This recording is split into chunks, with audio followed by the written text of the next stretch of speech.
quedarse y no tiene tiempo ni siquiera.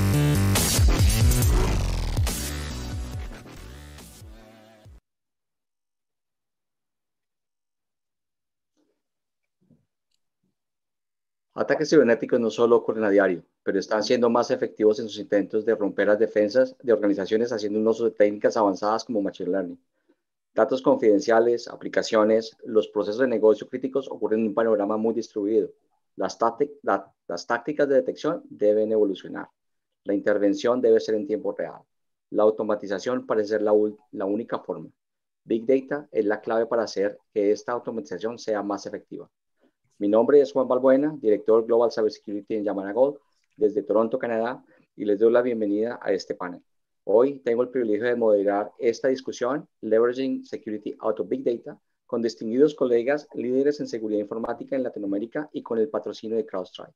Para comenzar, voy a pedir el favor que cada uno de los panelistas que haga una pequeña introducción para la audiencia que nos acompaña. Clement. Hola, buenas tardes a todos. Mi nombre es Clement Hessen. Yo soy el director de seguridad para la empresa Luast, una empresa de minería de cal, presente a nivel global. Y yo estoy en este cargo desde el 2016. Gracias. Javier. Hola, muy buenas tardes a todos. Javier Galván, Regional Sales Manager de CrowdStrike para Latinoamérica.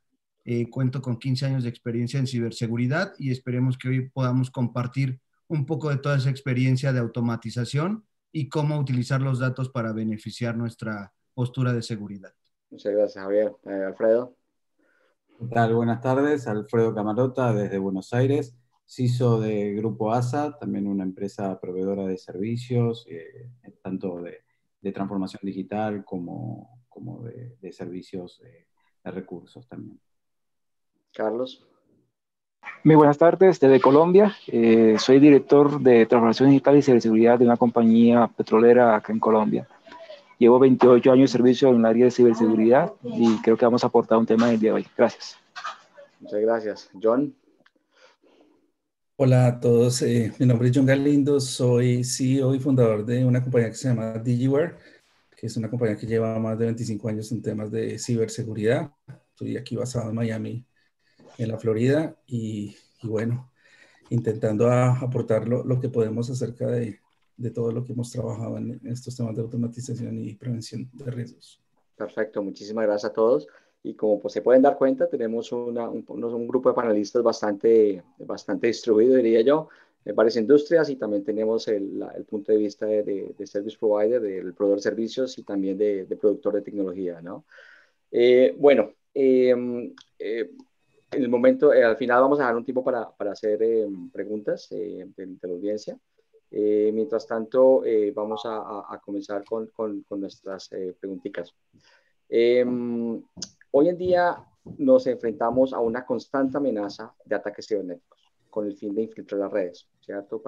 Generalmente con fines económicos, ya sea instalar aplicaciones que van a encriptar sistemas críticos y luego pedir recompensas o extraer información que luego se venderá en el mercado negro. Tener la habilidad de detectar e intervenir prontamente es clave. Pero para darle un poquito de contexto a nuestra charla, me gustaría que empezáramos a hablar un poquito más de cómo ha sido la evolución desde sus puntos de vista de esta competencia, de la parte de detectar y de responder a esos ataques cibernéticos. Me gustaría comenzar con la perspectiva del usuario final de Clement, Carlos y Alfredo. Clement, ¿por qué no nos cuentas un poquito cómo ha sido en tu historia, en tu experiencia, esta parte? Digamos que ha sido un poco como un roller coaster en los últimos años. Cuando llegué en la empresa hace 4 años, yo me encontré con un proyecto, digamos, Greenfield, empezando la seguridad desde casi el punto cero. Y ahí uno se hace la pregunta de cómo vamos a mejorar la seguridad en este ambiente. Y pues uno puede mejorar la seguridad a partir del momento que uno tiene la visibilidad también sobre los eventos, sobre lo que realmente está pasando en la red. Lo que uno ve típicamente también es que tenemos muchos equipos de seguridad en el ambiente TI que generan muchos eventos y estos eventos están manejados por algunos equipos o personas en particular, pero no hay intercambio de información interacción entre estos diferentes equipos. Una persona está mirando a la D y cuando tiene tiempo va a mirar los logs, los security logs del Active Directory, otros van a ver los firewalls, otros van a ver otros tipos de soluciones o equipos, pero al final esa gente no se habla y puede ser que haya un evento mayor que ocurre en el ambiente TI y que uno no se da cuenta de lo que está pasando hasta que realmente las cosas van mal. Y lo que hemos hecho antes que todo es tratar de correlar todos estos datos y por eso hemos invertido en un SOC para tener todos esos datos en un lugar central y tener esa inteligencia sobre lo que es una actividad normal en la red y cuál es una actividad, digamos, que podría indicar que haya un problema de seguridad. Y ahí hemos generado una visibilidad muy grande que nos permite ser mucho más proactivo también en caso de eventos. La próxima etapa es la etapa de la automatización, pero ahí uno se da cuenta que un tema muy importante ahí es la madurez de la empresa, porque si no tenemos todo coordinado correctamente y si no tenemos un estándar que los usuarios no están manejados de la misma forma en las diferentes sedes, pues ahí la automatización se vuelve muy complicada con efectos no deseados, usuarios bloqueados, etcétera, etcétera. Pero creo que vamos a hablar de eso más adelante en esta charla. Sí, gracias. Carlos, ¿cómo ha sido para ti? En Colombia, ¿cómo ha sido el asunto con Terpel? Bueno, esto es una evolución muy fuerte a nivel cultural. Desafortunadamente, nuestro país es el cuarto exportador de malware. De aquí se fabrica mucho malware, nuestra cultura. Y hemos pasado de un proceso conservador a un proceso de analítica, ¿ya? Pero vamos en esa curva de madurez, todavía no estamos 100% maduros. Con la organización, siendo Terpel una de las empresas más importantes de Colombia y parte de Latinoamérica, la área de ciberseguridad ha cambiado, incluso el nombre. Antes era área de seguridad, pasó a ser una área de seguridad de la información y ahora se llama ciberseguridad y ciberdefensa. Son dos conceptos muy importantes. Creo que esa expectativa que vamos a ver en el día de hoy, vamos a mirar es cómo cambia el modelo de operación de los CISOs. Ya no estamos pensando en una analítica, sino una inteligencia y una investigación. Hemos orquestado en nuestra área tener personas que analicen y que haga interacción como hace la policía judicial, camuflarse dentro de la línea de la deep web, entre la línea de los atacantes, cómo es el pensamiento. Estamos extrayendo y importando, digamos, entre comillas, atacantes controlados para que nos ayude a pensar. Esa es la evolución de hoy. Desafortunadamente, la pandemia se ha convertido en una evolución. Digamos que las estadísticas se han incrementado 100%. Muy preocupante los ransomware que se estaba ocurriendo originalmente los fines de semana, de viernes a fin de semana, porque su evolución sabe muy bien que en ese tiempo evoluciona y disminuye la población productiva, tanto el espacio. Entonces sucede que la seguridad es un mecanismo de 24 horas con el mismo grado de importancia. Entonces la evolución es muy significativa, muy importante, pero todavía estamos en esa curva de conocimiento con las nuevas tecnologías que hay que aplicar. Gracias. Gracias, Carlos. Alfredo, ¿cómo son las cosas en el Cono Sur? En el Cono Sur, en Buenos Aires. No, creo que el panorama de ciberseguridad ha evolucionado a nivel mundial y creo que no hay exentos, no hay países hoy que estén exentos de esta problemática. Y creo que la evolución se ha dado también desde el lado de la defensa. El ataque siempre evoluciona y siempre decimos que la defensa corre de atrás o estamos siempre un escaloncito abajo de los atacantes. Creo que eso, con el apoyo de las técnicas hoy de Machine Learning, inteligencia artificial y demás, estamos tratando de equilibrar la balanza ante estos nuevos ataques.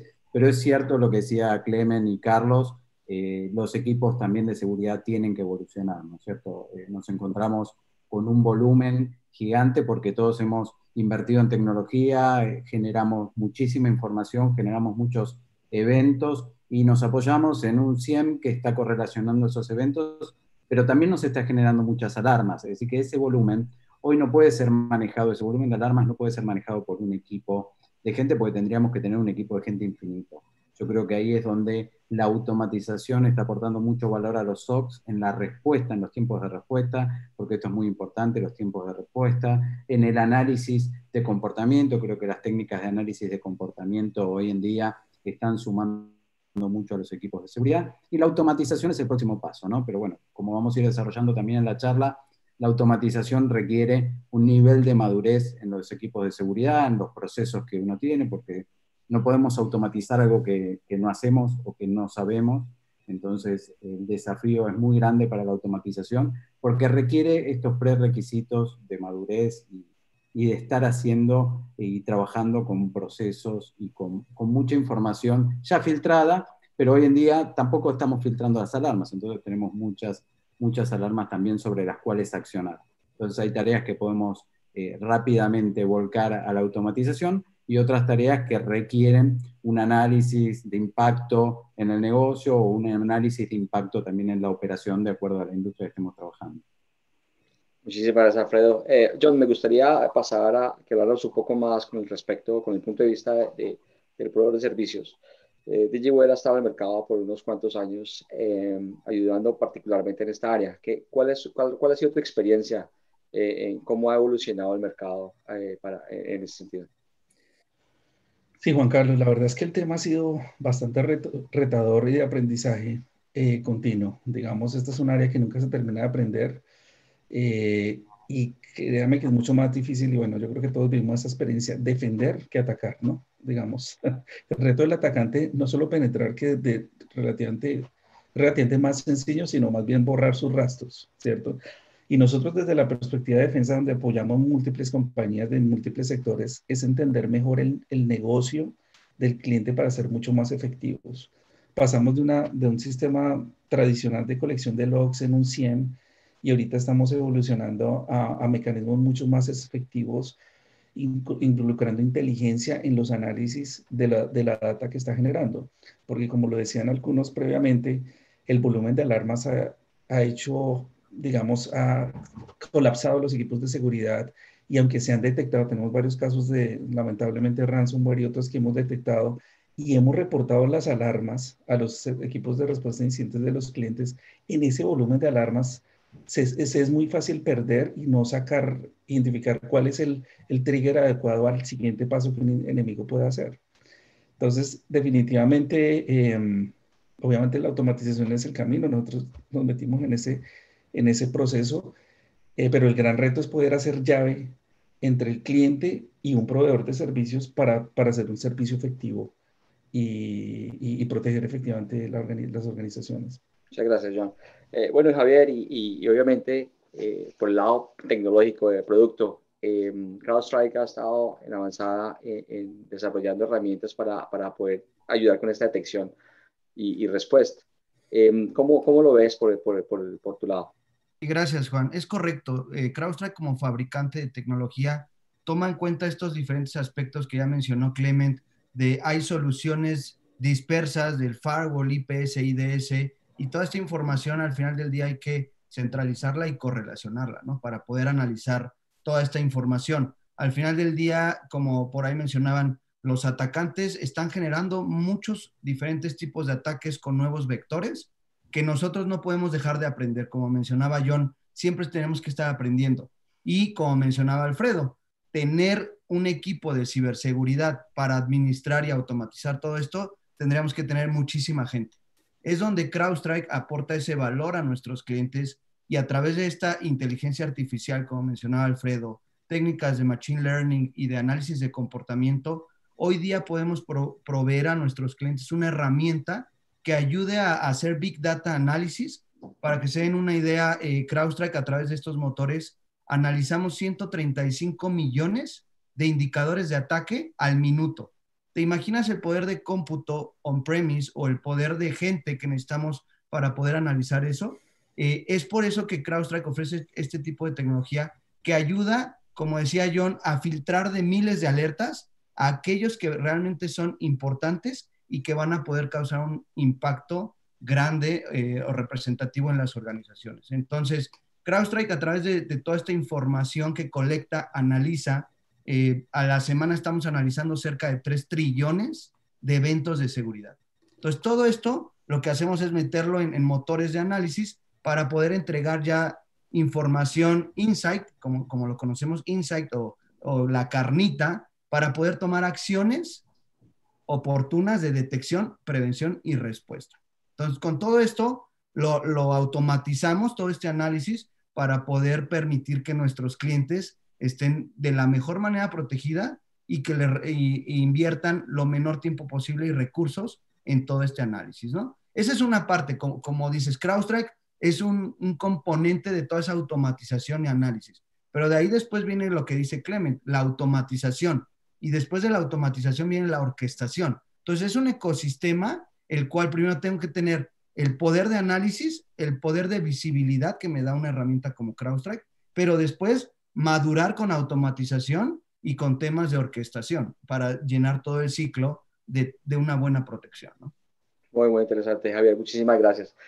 Hay una parte clave que todos mencionaron, que es la parte de datos. Ustedes, para poder tener esa visibilidad y ese poder de detección, hay que tener datos. Tradicionalmente, los SIEMs, como ustedes ya saben, siempre han recogido muchos datos de los equipos de seguridad, pero realmente tal vez eso no sea suficiente, ¿cierto? Me gustaría escuchar un poquito más de ustedes con respecto a qué tipos de datos ustedes considerarían importantes para poder consumir en sus herramientas digamos, de recolección de datos. Empecemos con John. ¿Qué crees tú con respecto a eso? Pues mira, el mundo ideal, Juan Carlos, y lo has dicho muy bien, es tener una data integral que ayude a identificar cómo es el comportamiento de los flujos de información y empezar a mirar comportamientos anormales. Lo ideal que una organización debería poder hacer es mapear sus procesos críticos de negocio y sobre esos procesos críticos de negocio identificar los activos asociados tecnológicos que están allí y de ahí sí poder sacar información de comportamiento de los usuarios, de almacenamiento de la data, del movimiento de la data entre aplicaciones. Y esto sumado a los logs de los elementos de seguridad nos daría un panorama espectacular porque podríamos entender mejor cómo fluye la información dentro de la organización y poder entrenar mejor estos motores de Machine Learning frente a posibles desviaciones significativas en ese tema. Eso sería lo ideal. Lamentablemente, por presupuesto, tengo que decirlo también, o una visión preliminar que tienen las compañías de contratar proveedores de servicio más para monitorear su perímetro o ciertos elementos de seguridad, se pierde una visibilidad completa, integral que debería tener una organización. Claro, hay un factor económico ahí en el poder, el punto de decisión, ¿no? Alfredo, ¿cómo ha sido en tu experiencia la forma más efectiva o qué tipo, la decisión de qué datos vas a consumir para poder lograr una mejor detección? Y creo que es muy importante para poder generar alarmas y poder priorizar alarmas, saber qué es lo que estamos buscando también o qué es lo que estamos protegiendo. Entonces, como decía John, tener una gestión de riesgos basada en activos de información y en procesos de negocio es muy importante porque es un input para quienes tengan que generar esas reglas y de priorización de alarmas. Pero también tenemos fuentes externas, ¿no es cierto? Porque hoy en día tenemos muchos feeds de información que podemos utilizar para enriquecer las alertas o las alarmas y quitar esos trabajos repetitivos que tendría que hacer un operador de nivel 1, de nivel 2 de un SOC y hasta mismo un analista, sino ya esas alarmas tenerlas priorizadas si realmente son una amenaza o no son una amenaza para el negocio. Pero creo que todo es importante, lo que hoy estamos generando y recolectando y correlacionando, el negocio y la gestión de riesgos que tengamos en base a las priorizaciones de los procesos de negocio y el impacto que podemos tener en el negocio, ¿no es cierto? Porque no podemos atacar todo, tenemos que saber qué es lo que estamos protegiendo, cuáles son las joyas de la corona de cada negocio, y eso solamente lo conoce cada negocio. Perfecto. Muchas gracias, Alfredo. Carlos, ¿qué piensas tú? Para como cliente, es muy importante ver que la data que juega un papel en el core del negocio o en la cadena de valor del proceso es la que hay que proteger. ¿Ok? Y tenemos que basarnos en que esa data tiene un comportamiento, que arriba está protegido por una zona perimetral o protegido por otros elementos de seguridad. Pero nos basamos en ese punto. Y hoy tenemos que basarnos que esa data, si cambia el comportamiento, existen unas variables y eso se llama vectores. Entonces, lo que estamos nosotros llegando es esa protección de data será el insumo fundamental para que las herramientas analíticas evalúen el comportamiento de esa data. No va a estar sobre firma, sino el comportamiento de esa data. Vamos a poner un ejemplo. El sector de acá en Colombia, el sector de combustible, es muy apetecido por muchas razones que hay, tanto para delincuencia y para no temas delincuencial. Y ese insumo que tú haces como cliente del momento de conectarte a un surtidor para un despacho es una data muy importante. Si eso cambia, alguien lo está cambiando. Si lo cambia el usuario o lo cambia el proceso o una entidad externa. Y esa entidad externa, ¿quién puede ser?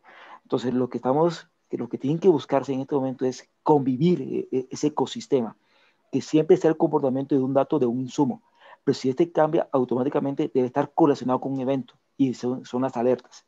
Y ahí vamos al concepto de esa alerta, que estas alertas sean completamente proactivas, no sea una alerta, digamos, de un análisis reactiva, sino que sea proactiva. Algo está ocurriendo en un evento y esa es la forma de reaccionar.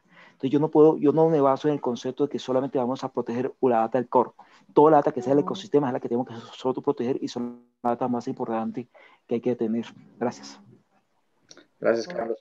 Javier, broma a ti, o sea, tú nos comentaste ya un poco de lo que hace CrowdStrike con respecto a recoger datos. ¿Son únicamente los datos que generas tú desde los endpoints o realmente tratan de considerar datos de otras partes del negocio como tal? Y esa parte es muy importante, como mencionan, siempre tenemos que mapear toda esta inteligencia con el negocio, porque si no, de nada sirve que tengas toda la inteligencia, pero impacta a tu negocio, ¿no? A tus procesos. Es por ello que CrowdStrike, su objetivo principal es poder proteger esa información, como dicen, las joyas de la corona que viven en diferentes equipos, poderlas proteger de la mejor manera. ¿Cómo lo vamos a hacer? Sí con esta inteligencia, sí con estos motores, pero también acoplándonos al contexto del negocio. Y para ello, por un ejemplo, nosotros como inteligencia de amenazas, le llamamos, tenemos traqueados 130 adversarios, que como bien menciona Carlos, ya hay un ataque dirigido a todas las petroleras, ya hay un ataque dirigido a todos los financieros. Y ya sabemos el vector de ataque que mencionaba ese punto, un vector de ataque. No es lo mismo atacar a un sistema financiero, a un sistema de petrolero o a uno de retail, ¿no? Entonces, CrowdStrike ya tiene 130 adversarios predefinidos punta a punta, todo el vector, todas las explotaciones que utilizan, inclusive herramientas, qué tipo de información buscan, y ya los tenemos precatalogados. Entonces, cuando viene un ataque y vemos ese vector que mencionaba Carlos, nosotros ya sabemos con quién puede estar relacionado y qué es lo que buscan. ¿Qué es lo que nos va a ayudar a esto? De cambiar precisamente, como dice Carlos, de un enfoque reactivo a que me espera que ya sucedió, a un enfoque proactivo. ¿Por qué? Porque tengo la inteligencia de todo lo malo que puede suceder, tengo la inteligencia de ese adversario y tengo la inteligencia del negocio. Entonces hago un ecosistema entre todo este data, que es inteligencia de amenazas, inteligencia de adversarios y el contexto del negocio. Con esto puedo proteger de una mejor manera esas joyas de la corona, que al final del día es lo más valioso de cualquier organización, la data. Sí, eso sí es clave. Y la verdad hemos hablado de varias cosas acá, ¿no? Una es, pues obviamente, considerar lo que llamamos threat intelligence, lo que está pasando en otras partes. Hemos también hablado del concepto de machine learning como una forma de determinar o analizar los datos que tenemos para establecer esos patrones y poder detectar si algo está pasando o evitar que pase en el futuro si ya ha pasado, ¿cierto? Me gustaría saber cuál ha sido la experiencia de ustedes en aplicar estos modelos, sobre todo cuando estamos hablando de machine learning. No sé si ya lo están haciendo cada uno en sus respectivas compañías y si lo están haciendo o lo están empezando a hacer, ¿cuál ha sido como las barreras más grandes para poder implementar este tipo de modelos? Me gustaría comenzar con Clement. ¿En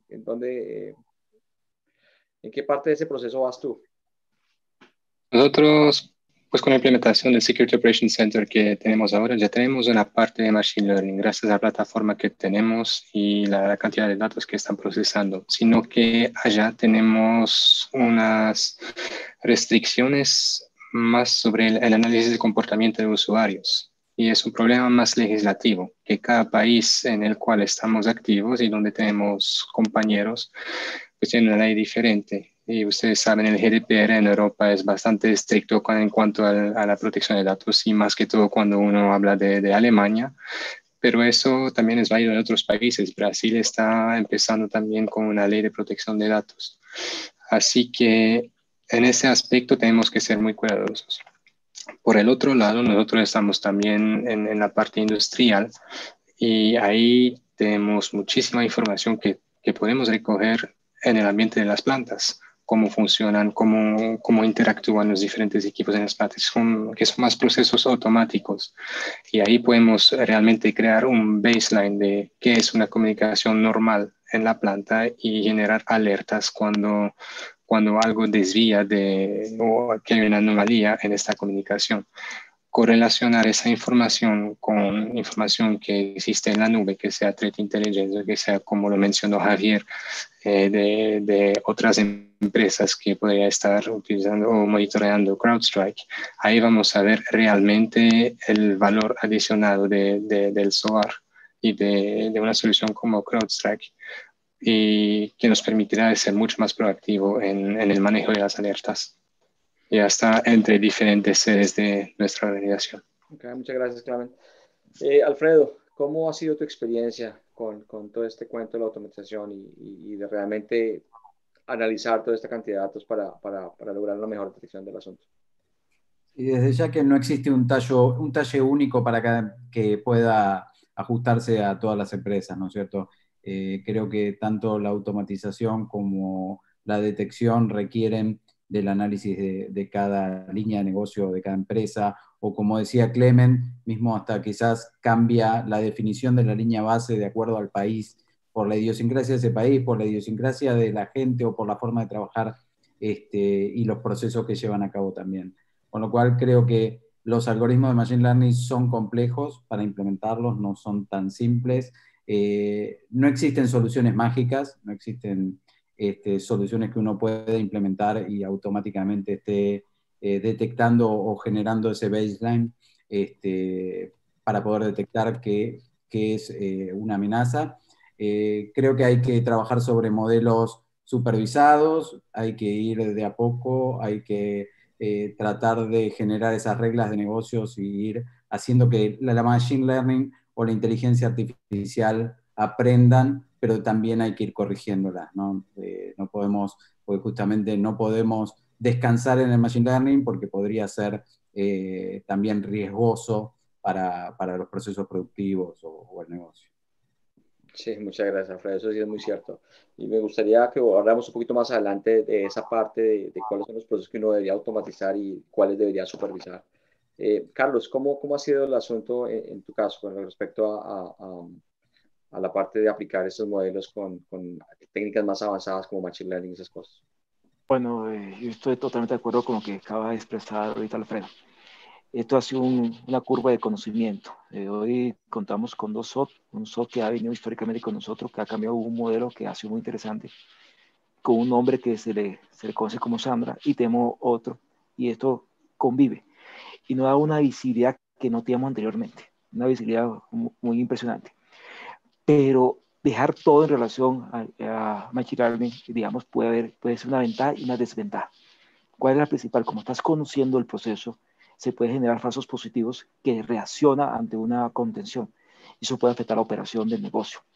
Y ahí hay un tema que desafortunadamente, que vamos a ver más a fondo, el tema cultural. Como estamos construyendo ese tema y podemos afectar la operación del negocio, puede ver la seguridad como un enemigo a sus operaciones. Entonces, ese ecosistema de trabajarlo y relacionarlo va a tener una curva de conocimiento y una madurez que no va a ser hoy y mañana. Tenemos que madurarlo aproximadamente de 12 meses o hasta 2 años aproximadamente. Pero sí soy necesario, y de mi experiencia en estos 28 años de servicio como seguridad informática, que es un elemento muy importante, pero hay que cocinarlo. Todavía hay que cocinarlo, todavía todo el concepto de analítica y todo el concepto de machine learning hay que cocinarlo. No es algo de hacer un clic y que sea ello la autonomía de nuestro proceso. Ok. Muchas gracias, Carlos. John, por la parte de Service Provider, lo que tú has estado trabajando con los clientes, ¿cómo has visto esta parte de qué modelos, qué tipo de técnicas están utilizando aparte de Machine Learning, o si Machine Learning es la única respuesta al respecto? ¿Y cuáles han sido como los casos de uso más comunes y de más fácil implementación, digámoslo así? que podríamos llamar quick wins o victorias tempranas. Sí, Juan Carlos, el Machine Learning hay que tenerle un cuidado y un respeto. Digamos, hemos tenido una experiencia de varios años implementando modelos. Hoy tenemos unos 10 modelos trabajando, pero nos pasaron algunos casos que vale la pena ilustrar. Redes de clientes que tenían una infección bien representativa y convivía con un malware. Entonces los modelos de Machine Learning, cuando empezaron a aprender, pues pensaban que el baseline era, pues esta gente está infectada y, mejor dicho, ese es el comportamiento típico en la organización. Y empezamos a encontrar divergencias aplicando los mismos modelos en diferentes organizaciones. Entonces nos tocó parar, repensar el proceso e implementar una capa de supervisión. Esa capa de supervisión nos ayudó a controlar desde el área de investigación y desarrollo qué era efectivo, qué realmente era normal, y a raíz de darle una respuesta, Sandra es nuestro sistema con el que trabajamos, que creó la compañía hace varios años, aprendiendo el comportamiento de acciones que le íbamos diciendo, haga esto o no lo haga. Después de ese análisis, ellos fueron mejorando y pues hoy en día son mucho más efectivos. ¿Cuáles son casos de uso muy sencillos que una organización puede implementar y son fáciles y tal vez no requieren mucha supervisión? El tema de la geolocalización, por ejemplo. Un usuario no puede estar logueándose desde 2 locaciones geográficas con una cierta distancia dentro de un rango de tiempo limitado, porque claramente hay una suplantación, ¿cierto? Entonces estás en Toronto y no te logaste ahorita en Buenos Aires 3 horas después. Es imposible a menos que utilices Virgin Galactic y ya cuando esté operando, ¿cierto? Entonces, ese tipo de cosas. Otra cosa muy interesante, los casos de phishing. Entonces, tenemos un mecanismo que nos reporta, nos hace una ingesta de datos de phishing, de los casos que se van identificando de phishing a través de monitoreo en la dark web o indicadores de compromiso también conocidos, o reporte de los mismos usuarios o los clientes de los usuarios, y automáticamente se crean reglas para evitar el acceso a sus sitios. Entonces, digamos, esas son reglas automáticas que reconfiguran elementos de seguridad. Otro bien sencillo, los indicadores de compromiso cuando sabemos que hay unas IPs, pues que son todos los días, digamos, aparecen nuevas IPs que pueden generar un ambiente de compromiso y se decide bloquearlas. Ese parece muy sencillo, pero tiene un reto. Por ejemplo, Maze, que es un tipo de ransomware especial, en el momento que detecta que se pierde la conexión del equipo atacado con el atacante, la orden es cífrese. Entonces puede generar un daño colateral. Por eso es muy importante mapear el comportamiento de los grupos de ataque y entender que cuando hace un match de comportamiento hay que analizar qué decisión tomar. Pero digamos, esos son un ejemplo de algunos de los que, de los más tradicionales. Nosotros tenemos ya unas decenas de automatizaciones en el lugar. Aquí de pronto el tema es lograr vencer el miedo de parte del usuario de que no vaya a haber un impacto, que se acepte ese impacto porque puede haber algunos errores. Lo que no queremos afectar es operaciones, por ejemplo, en producción, un SAP, un CRM, operaciones de IoT que pueden ser críticas para la organización. Sí, esa parte de operaciones en IoT es algo que Clement y yo sufrimos todos los días, que son sistemas muy delicados, ¿no? Y la verdad, tomar decisiones automáticas es algo que realmente nos preocupa bastante en esa área, que hay que hacerlo. Me gustaría explorar un poquito con respecto a la parte tecnológica que soporta esta parte de detección. Sabemos que hay SIEMs, hay muchísimas compañías que están produciendo SIEMs y creo que cada día aparece una nueva. Cada una de ellas dice que ellos tienen cierta capacidad para hacer automatización, para hacer análisis. Muchas de ellas tienen Machine Learning también. Hay muchísimas cosas. ¿Cómo ha sido el proceso para ustedes para encontrar las tecnologías adecuadas? No tenemos que hablar de ninguna tecnología en particular, pero ¿cómo ha sido ese proceso para realmente identificar lo que realmente se acomoda a las necesidades de sus compañías? Me gustaría comenzar con Clement otra vez, con tu parte de... Nosotros no nos enfocamos tanto en la capacidad de SOAR o de Machine Learning de la solución que escogimos, sino que habíamos listado unos escenarios. Sabemos cuáles son los escenarios típicos para un ataque que podríamos recibir. Y un ataque clave es el phishing. Recibimos diariamente más de 100 alertas de nuestros usuarios de un phishing que recibieron. Y ahí hicimos un sistema para que esa información llegue directamente al SIM y que podamos también extraer la información del correo de phishing para bloquear automáticamente enlaces y cosas así. Todos estos escenarios los preparamos y los presentamos a los proveedores distintos. Y cuando uno habla de software o de automatización, pues hay muchas formas de hacerlo, hay muchísima información para procesar, pero bueno, ¿cómo lo hace uno? Uno lo hace como uno come un elefante, mordisco por mordisco. Y empezamos cada escenario por escenario. Primero el phishing, luego los usuarios. Sabemos, por ejemplo, tenemos el Multi-Factor Authentication. Si vemos en una parte en el Dark Web que una cuenta podría estar comprometida, y que al mismo tiempo vemos que hay un error al Multi-Factor Authentication del mismo usuario, sabemos que podemos contactar a esa persona o resetearle la contraseña automáticamente. Entonces, creo que la clave aquí es realmente iniciar con estos escenarios y ver cómo poquito a poquito podemos ir mejorando nuestra seguridad. Pero hacer todo de una, eso va a generar muchos problemas, va a generar efectos no deseados, usuarios bloqueados, hasta interrupción de procesos industriales, y eso es lo que queremos evitar. Hay un tema que hemos hablado varias veces, que varios de ustedes han comentado, es la parte cultural, ¿cierto? Es la parte, y también el hecho y la parte de madurez, ¿no? Que realmente no sabemos todo lo que necesitamos. Hay muchos procesos que no corremos en este momento y que tienen la oportunidad de automatizarse, pero que realmente no están en el momento de automatizarse, ¿cierto? Ahora que mencionaba lo de phishing, hay un tema que me parece interesante ahí, es que para algunas personas que reportan un email como phishing, de pronto no es phishing, es simplemente una revista o una publicación de noticias o algo así por el estilo, que un usuario en particular no quiere recibir, entonces lo reportan como phishing.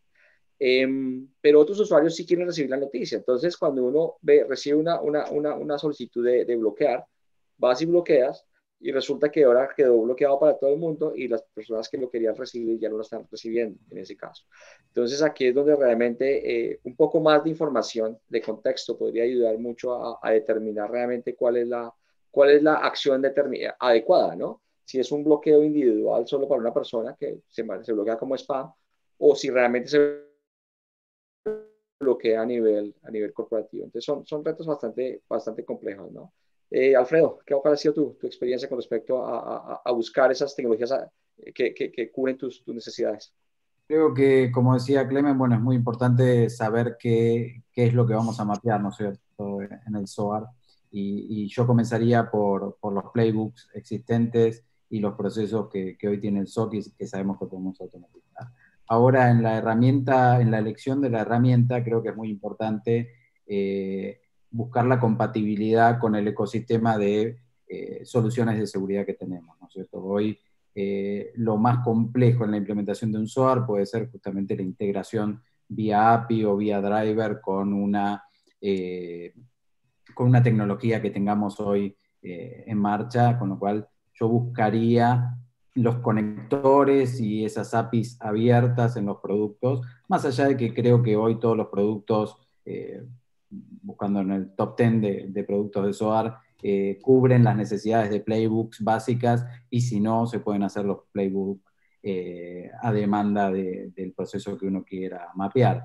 Pero creo que es muy importante la integración, porque si no, realmente el esfuerzo de integrar el SOAR con el resto del ecosistema de seguridad es complejo y requiere mucho trabajo. Trabajo que quizás lo podemos utilizar en agregar valor en estos procesos. Sí, completamente. Carlos, ¿cuál ha sido tu experiencia en esta búsqueda yo sé que mencionaste que ya otras compañías te ayudan con ese tipo de tecnologías, pero ¿cómo llegaste a ese punto que realmente lo que necesitabas era hacer outsourcing de todo esto? Sí, es por eso, es por la búsqueda de esas herramientas. Ese desgaste de búsqueda de herramientas cambia el mercado constantemente y nos quedamos con ese activo. Y la conclusión que sacamos es no busques a los especialistas. Y los especialistas son los que tienen que darte a ti los insumos correspondientes. Hay algo que es muy relevante de todo ese aspecto, eso depende de la naturaleza de la compañía. Nuestra compañía es una compañía completamente de retail. Vendemos a clientes finales. a clientes particulares. Y se mueve un mundo de ecosistemas que es muy difícil. Y eso hace el cambio de cuál sería la mejor herramienta y cuáles serían las mejores aplicaciones. Entonces, lo que uno prefiere es que no te desgastes, es mi punto de vista, la mía y mi experiencia, no te desgastes en busca de esa herramienta. Llegaste a buscar quién es el mejor socio de operación de negocio en esto. Tercerízalo. Ya busca un verdadero SOT, busca una mejor herramienta. Si vas a tener una sola implementada, busca ese servicio. ¿Por qué? Porque ellos van a estar en el ecosistema, en el mismo mercado, de acuerdo a cómo evoluciona los atacantes. Mientras que si tú tienes el nivel particular, te vas a quedar un poco atrás, porque ese activo se va quedando siempre ahí obsoleto. Entonces, hace unos 2, 3 años cambiamos completamente ese pensamiento. Eso dejamos solamente a ellos, a los especialistas, a los proveedores de servicios y los proveedores de tecnología. Y nosotros solamente estamos analizando son los eventos. Gracias. Gracias, Carlos. Javier, obviamente tú representas un productor de tecnología. ¿Cómo ves tú el asunto en la parte de tecnología y el valor que le adiciona al proceso? Sí, claro. Me gustaría retomar algunos puntitos que fueron mencionados los compañeros. Por ejemplo, Carlos mencionaba que, pues, y Alfredo, que debemos de tener un periodo de aprendizaje. Eso es sin duda, debemos de tener un periodo donde empiece a visualizar cómo se comporta el contexto del negocio. ¿Por qué? Porque por ahí mencionaba Carlos, si yo bloqueo de entrada, puedo impactar el proceso del negocio. Entonces, definitivamente CrowdStrike, aunque tiene estos motores que ahorita voy a mencionar, al final del día lo que recomendamos es un periodo de visualización para ver todo lo que estamos detectando, para después ya tomar la acción de contención. Lo puedes automatizar, sí, pero primero quiero entender tu negocio, ver que no vaya a poder impactar a procesos de tu negocio y ahora sí cerrar el componente con la contención, ¿no? Entonces sí, totalmente de acuerdo con Alfredo y con Carlos, debe de haber un periodo de aprendizaje de tu negocio, no de información de amenazas, sino de tu negocio para evitar impactar un proceso. Después preguntabas tú, ¿el Machine Learning es lo único? No, yo considero que no, y es por ello que CrowdStrike tiene 3 motores de detección y prevención. Uno es la inteligencia artificial, que como mencionaba, poner un motor de inteligencia artificial en los data centers de los clientes saldría muy caro. El poder de cómputo que se necesita para analizar estos 4 o 3 trillones de eventos es inmenso. Entonces, es por ello que, como dice Carlos ahorita, acérquense a los expertos, ¿no? Nosotros nos dedicamos a eso como fabricantes, entonces nosotros proveemos esa capacidad de cómputo para poder hacer inteligencia artificial, machine learning y por ahí también mencionaban un análisis de comportamiento. Entonces, son 3 capas, si te fijas, que es inteligencia artificial, machine learning y análisis de comportamiento para blindar tu equipo y evitar que cualquier tipo de ataque te llegue a afectar, ¿ok? Y después, por ahí dices, ¿cuáles son las herramientas válidas? ¿Cómo orquestar todo? Yo creo que al final del día, y todos estarán de acuerdo, es la tecnología por sí misma no me va a solucionar todo. Necesitamos sí una buena tecnología, pero también un proceso definido y la gente que lo va a estar operando. En este caso, remontando un poquito el punto de Carlos, hay proveedores de servicio que tienen esta gente especializada, ¿no? Para poder operar y para poder brindar y explotar de la mejor manera la herramienta. Entonces, yo creo que al final del día es un ecosistema entre la tecnología, ¿sí? Llámese SIEM, llámese EDR, llámese SOAR, llámese como se llame, pero al final del día orquestarlo en un ecosistema con los procesos de negocio y con la gente que va a estar interactuando con esas herramientas. Yo creo que esa es la fórmula ganadora que muchas veces los clientes desafortunadamente creen que al comprar la tecnología ya se va a solucionar todo. Se prende y ya. ¿no? Sí. Estamos con un error. Sí, Javier, muchísimas gracias. John, hablando exactamente de lo que hemos estado conversando, hay un punto importante que mencionó Carlos y también Javier, que era básicamente ir a esas compañías expertas que pueden realmente ayudar a tener un poquito de sentido de toda esta cantidad de información y realmente aconsejar a sus clientes para realmente por dónde empezar y esas cosas. ¿Cómo ha sido la historia con ustedes con respecto a encontrar esas herramientas adecuadas que le pueden ayudar y servir a los usuarios? ¿Ha sido algo fácil para ustedes determinar esta y en conjunto hacemos un ecosistema que pueda prestar el servicio? ¿O cómo ha sido ese reto ahí para ustedes? Bueno, para nosotros la selección de los aliados estratégicos de seguridad es fundamental porque eso depende de nuestro negocio y el éxito, digamos, y efectividad del servicio.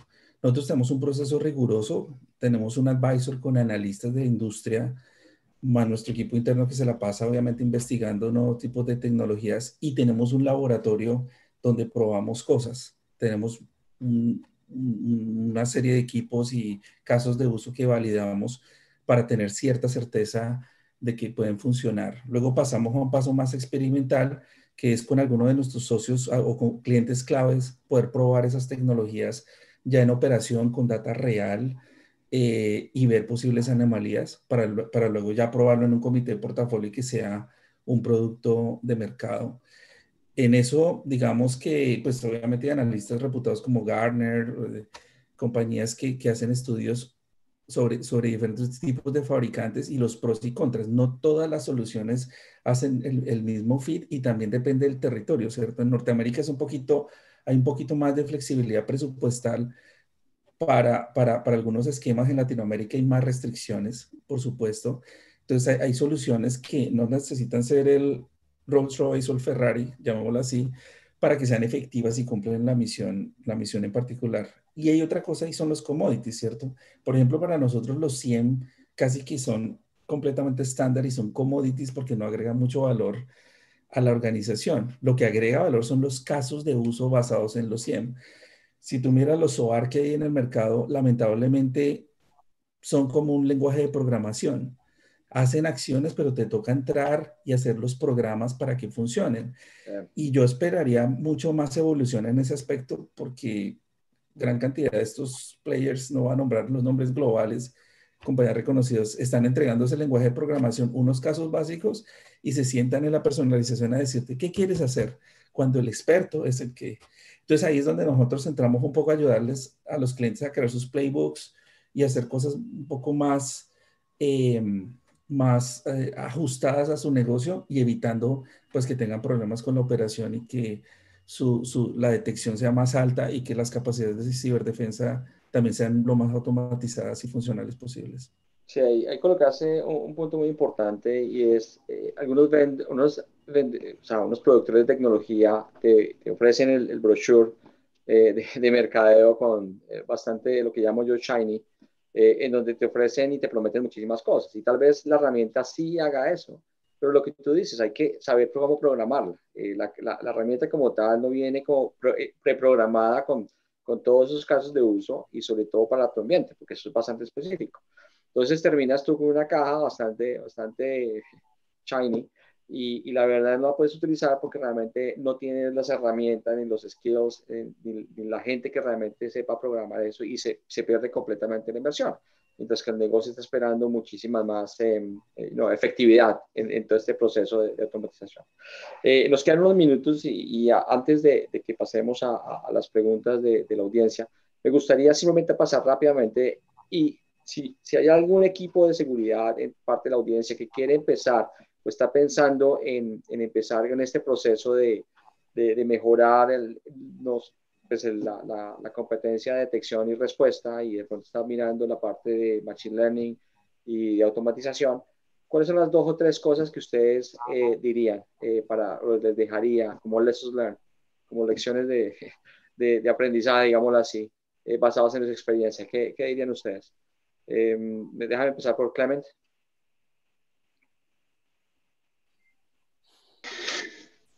Pues antes que todo, y como lo dijo Alfredo, no, bueno, como dijo alguien, lo más importante es identificar cuáles son las joyas de la corona de la empresa, porque eso es lo que uno quiere monitorear y proteger de primero. Y luego empezar por escenarios chiquitos. Vea cuáles son los ataques típicos que ves y cómo te quieres proteger contra ellos. Y creo que me voy a quedar con estos 2 puntos porque con eso ya vas a tener bastante trabajo. Y una vez que esto está logrado, pues lo que vas a lograr es no estar sumergido por eventos y alertas del SIEM o de la solución que tú tienes. Porque lo peor que te puede pasar es que estés sumergido de eventos y que al final no prestes más atención a la herramienta porque no te genera suficiente valor. Muchas gracias, Clemente. Alfredo. Sí, yo creo que me gustaría pasarle a otros equipos de seguridad. Yo creo que para la automatización es muy importante primero toda la etapa previa, ¿no es cierto? La calidad de la información que estemos generando. Porque como toda toma de decisión, la automatización toma decisión y si la decisión la tomamos sobre información errónea, vamos a tomar malas decisiones también. Entonces creo que la calidad de los datos que estamos recolectando, que estamos correlacionando, las reglas que estamos aplicando de negocio en el SIEM y el filtrado previo de eventos es muy importante. Creo que si tenemos eso en orden, podemos empezar a pensar en la automatización. Si tenemos también playbooks, si tenemos procesos, si tenemos un SOC que ya está trabajando en base a procesos, también es un paso previo para la automatización. No podemos automatizar algo que no sabemos o que no hacemos. Es decir, que también podemos cometer el error de automatizar algo que hacemos mal, y no hay nada peor que automatizar algo que hacemos mal, porque vamos a hacer algo repetitivo. Entonces creo que eso es importante, y como decía John también, de acuerdo al equipo que tengamos de seguridad, al tamaño también de la compañía, creo, es importante preguntarnos si tiene sentido encarar un proyecto tan complejo con recursos internos o descansar en un proveedor de servicios que ya tiene la experiencia, que quizás tiene hasta el know-how del negocio en el cual nosotros también estamos trabajando, ¿no es cierto? Creo que el know-how y los skills requeridos para un proyecto complejo como la automatización es muy importante, con lo cual creo que esa pregunta nos la tenemos que hacer antes de iniciar ese proceso, ¿no? Muchísimas gracias, Alfredo. Perdimos a Carlos. John, ¿cuáles son los 2 o 3 cosas que le dices a tus clientes? Piensen en esto antes de meterse en este cuento. Sí, es una jornada larga que tiene un inicio pero no un final. Y no es un proyecto que lo piensen como algo que vamos a ejecutar este proyecto y se acaba en 3, 6 meses y se acabó. No, porque realmente la seguridad sigue evolucionando y los casos de uso van a seguir evolucionando y hay que seguir haciendo ajustes. De pronto va a cambiar ese el rol de los usuarios internos de seguridad y se van a orientar más a atender incidentes, a hacer hunting o con ayuda de un experto externo en ese sentido. Los quick wins, Clemen lo dijo, creo que es clave tener unos quick wins, unos casos que ayuden a generar credibilidad en el proceso. Lo otro que creo que es bien importante es saber el alcance a lo que se quiere llegar, digamos. No se puede planear un alcance tan ambicioso, sino que tiene un alcance gradual por etapas, arrancando por los procesos críticos de negocio, esas joyas de la corona, como se decía, y poner algo que no se ha mencionado, pero que considero elemental, y es indicadores de gestión. Porque si no tenemos unos KPIs que nos ayuden a medir, digamos, cómo va el proceso de automatización, el nivel de efectividad, el retorno de negación para el negocio, normalmente las organizaciones van a tener un stopper ahí en el CFO o en otros colegas que empiecen a criticar el proyecto si no muestran unos avances, cuando lamentablemente en ciberseguridad el avance va a ser no tener que crecer más el equipo, porque los recursos están limitados y la seguridad pues no es el core business de muchas compañías. Entonces, creo que desde el principio organizando esos indicadores de gestión y mostrando esos beneficios y monitoreándolos, creo que puede ayudar al éxito de un proyecto de estos también. Esa parte de definir esos Key Performance Indicators o KPIs es clave, porque realmente es poder hay muchos proyectos de seguridad que se mueren un poco en mostrar ese resultado. El hecho de que no lo estén atacando a uno o que uno no se da cuenta que lo estén atacando no quiere decir que el equipo esté dando resultados, pero es definitivamente clave el asunto. Creo que estamos recuperando a Carlos. No. Qué pena, disculpe, tuve un problema eléctrico, acá está lloviendo muy fuerte en Bogotá. Gracias. No te preocupes, Carlos, gracias por volver. Estamos hablando tratando de cerrar la sesión y quería saber el punto de vista de ustedes de 2 o 3 cosas que quieran darle de consejo a otros equipos de seguridad que estén pensando en meterse en este proceso? ¿Cuáles serían esos dos lessons learned o como, sí, experiencias que podrías pasarle a esos equipos de seguridad? Cultura interna y cultura directiva. Ya principalmente la interna, que es un poco compleja. Es lo primero que tiene que trabajar el área de seguridad, que tener un ente que genere el tema cultural. Rodearse bien, como acaba de decir el equipo, rodearse de buenos oficiales de seguridad alrededor. Y tercero, tener buenos socios de negocios. Eso, para mí, son mis 3 experiencias como cliente en estos 28 años de servicio a niveles de seguridad. Qué bien, Carlos, muchas gracias. Javier, cerramos contigo. ¿Cuál es tu punto de vista? ¿Cómo aconsejas a tus clientes en cómo realmente abordar este tema? Correcto. Como saben, el tema de tecnología en general no es nada fácil. Temas de ciberseguridad mucho menos, ¿no? Entonces sí debemos de tener bien mapeado ese ecosistema entre qué tecnología voy a hacer, con qué proceso y con qué gente lo voy a mapear. Pero algo muy importante también es justificar, como dicen los compañeros, a niveles C-level. ¿Por qué? Porque si no, el C-level, el executive level, no comprende el beneficio que va a traer este proyecto, no le llamemos tecnología, proyecto en global, y el beneficio que va a traer para la organización, desde reducción de riesgo, eficiencia operacional y demás beneficios que puede traer un proyecto de este tipo de automatización y orquestación, el negocio al final del día lo va a ver como un gasto y no como una inversión para poder estar mejor protegidos y ser más eficientes operacionalmente, ¿no? Entonces, yo creo que esas son las 2 características que yo recomiendo a los clientes. Hagan el proyecto en su ecosistema completo, tecnología, gente y proceso, e involucren al C-Level para que desde ahí baje toda la aprobación y lo vean como una inversión y no como un gasto. Muchas veces cuando no involucramos al C-Level, lo ven como un gasto y detienen los proyectos. Sí, eso siempre, ya, sí ha pasado. Javier, muchísimas gracias, muchas gracias a todos. Quiero saber si hay alguna pregunta del público. Sí, tenemos algunas preguntas. La primera pregunta es, ¿cuáles son algunos de los procesos de auditoría que recomiendan para garantizar un adecuado acceso del usuario a las bases de datos? Wow. Alfredo, ¿qué crees tú al respecto? ¿O algún otro voluntario? Creo que en procesos de auditoría sobre bases de datos es difícil declarar una normal o una línea base, ¿no es cierto? Pero se puede entender cuál es el baseline de comportamiento de accesos a bases de datos, pero creo que si lo que buscan es a nivel de accesos, desde ya que es el mínimo privilegio, el concepto de mínimo privilegio y de zero trust, en este tipo de cosas de base de datos y accesos es el top, el mandamiento top para cualquier base de datos. Gracias, Alfredo. Quiero apoyar a Alfredo, qué pena que interrumpa, lo que dice Alfredo lo complemento con la matriz de segregación de roles. Ya la matriz de segregación de roles es la bitácora que tiene que tener el auditor. ¿Qué debe ser el usuario básico, el usuario privilegiado, el usuario administrativo y el usuario operativo?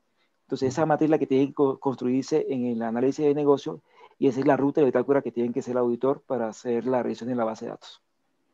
Muchas gracias, Carlos. Y si me permiten 10 segundos solamente para decir que en el mercado obviamente hay soluciones de Privileged Access Management que ayudan un poco a fortalecer ese monitoreo y sobre todo controlar estos usuarios que tienen más privilegios o controlar ese nivel de escalamiento de privilegios cuando alguien trata de suplantar roles y tratar de hacer otras acciones. Muchas gracias, John. Ok, siguiente pregunta. La siguiente pregunta es, ¿de qué forma se están entrenando o deberían entrenar a los equipos en el uso de inteligencia artificial para análisis de datos? Muy buena pregunta. ¿Quién quiere contestar? Yo creo que acá, digamos, y viendo el aprendizaje nuestro que hemos hecho, ¿no? Cuando arrancaron nuestros equipos tocó arrancar con modelos muy generales, por ejemplo, TensorFlow, ¿cierto? Y empezar a meterle data, digamos, identificar data, identificar comportamientos, mapearlos y ver respuestas del motor. Entonces, obviamente hay unos cursos interesantes de entrenar. Mucha gente habla de inteligencia artificial, pero realmente la práctica es poca en la realidad por la capacidad de cómputo que se requiere. Hay que ser muy realistas. Entonces, más allá estamos yendo más a más machine learning en la práctica. Sí. Y bueno, hay muchas maestrías y hay cursos de machine learning, pero aquí la clave es el sentido, apropiarse de un modelo, entenderlo, definir una data de prueba, definir datos de resultado, iterar, ¿cierto? Y sobre eso, ahí sí se pueden generar nuevos modelos con base en ese aprendizaje. Sí. Esa sería como la experiencia. ¿Alguna otra sugerencia, Alfredo, Carlos, Clement? Hay un punto importante, es la cantidad y el esfuerzo que requiere para entrenar a alguien y traerlo a nivel de conocimiento adecuado para que dé un valor al negocio en ese sentido. Muchas de las compañías, y en mi caso personal, yo siempre busco realmente entender el concepto del asunto lo suficientemente bien internamente para nosotros poder generar lo que llamamos la parte intelectual de la compañía, pero siempre contratar proveedores de servicios en que nos pueden realmente ayudar a ejecutar de una forma más efectiva ese asunto, ¿no? Es también una forma de hacerlo, porque entrenar y retener a esa persona es mucho más complicado. Y quizás no es tu negocio tampoco hacerlo. Es decir, que es mejor descansar en quien tenga la expertise y sea su negocio hacerlo en cuestiones tan complejas. Perfecto. ¿Tenemos tiempo para otra pregunta? Ok, la siguiente pregunta es, ¿cuáles son las inquietudes en términos de privacidad al recolectar cada vez más y más datos personales, especialmente desde un punto de vista de datos de geolocalización? Es una muy buena pregunta y creo que tocamos un poco en el tema de que muchos países tienen regulaciones bastante específicas y muy estrictas con respecto a la colección y el uso de datos personales, en el cual una cosa que es común en todos los estándares, en todos los frameworks legales de privacidad, es que el usuario siempre tiene que estar en conocimiento de cómo se está utilizando ese dato.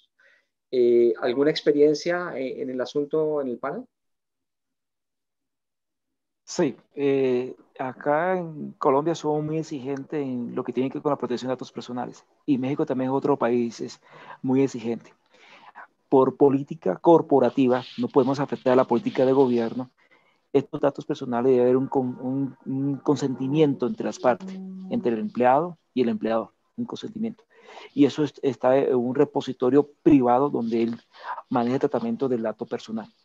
Esa parte no hay problema, el problema está con el cliente externo, que eso es muy complejo. Aquí hay una entidad que se llama la CIP, que regula ese tema. Entonces es muy importante que esa pregunta tiene un fondo más colateral. Es muy importante que exista un mecanismo de herramienta autónoma que controle esos datos personales y que para eventos, si esto se ve, digamos, afectado o haya un riesgo que alguien esté viendo ese tipo de información. Gracias. No, y realmente es un tema bastante complejo y es un tema en que de pronto hay que introducir ese tipo de herramientas que pueden depersonalizar los datos, o sea, remover toda la información que puede ser considerada personal y para poder procesarla de la forma que necesita uno procesarla. De otra forma, es un tema complejo para hacerlo. No tenemos un abogado acá que nos ayude con esto. Muchas gracias. Buena pregunta. Creo que ya se nos ha agotado el tiempo. No sé si tenemos tiempo para otra pregunta o podemos cerrar ya. Ok, si quieres, la última pregunta es, cuando se usa Big Data, ¿cómo se debe analizar este data y cómo determinas qué es útil? ¿Qué mecanismos se deben utilizar para determinar cuáles son más útiles? Es una muy buena pregunta. ¿Quién quiere contestarla? Pues, bueno, obviamente el Big Data, pues es la técnica de coleccionar una gran cantidad de datos y empezar a sacarle security, en este caso Security Analytics a esa data, ¿cierto? Desde esa perspectiva de Security Analytics, pues, ¿qué es lo que nos interesa? Obviamente, data, no la data de los datos, sino básicamente encabezados de información, conexiones, usuarios que nos permitan modelar comportamientos, ¿cierto? Para luego encontrar indicadores de compromiso, digamos, o vectores de ataque que hagan match con esa data, digamos. Esa sería la técnica más sencilla, pues, para analizar y comparar datos y poder sacar un output de si existe compromiso ahí, ¿cierto? Pero en técnicas de modelamiento de datos, pues sí hay, digo, incluso empresas como ustedes, las mineras, son mucho más expertos porque hacen análisis de datos físicos para encontrar dónde hay posibles minas y cómo hacer rutas de excavación y procesamiento y transporte, ¿no? Hay un premio importante acá, es de lo que hemos hablado en esta charla, es que entre más información tengamos, más datos tengamos, podemos proveer un mejor contexto a lo que estamos, a esos patrones que estamos encontrando, ¿cierto? Entonces realmente tal vez es difícil encontrar, o sea, determinar que hay un límite en la cantidad que se pueden procesar.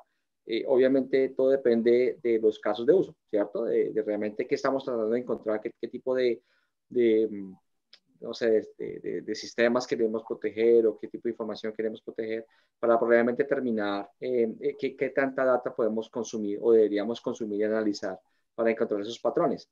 Lo que sí diría yo es que no nos limitemos únicamente a la parte de security, de información relevante a seguridad, como de accesos y eso, sino también hay que entender un poquito, de pronto traer un poquito más de datos transaccionales de lo que es el negocio, de lo que hace el negocio, para así realmente darle un poquito más de contexto a lo que estamos tratando de hacer, ¿no?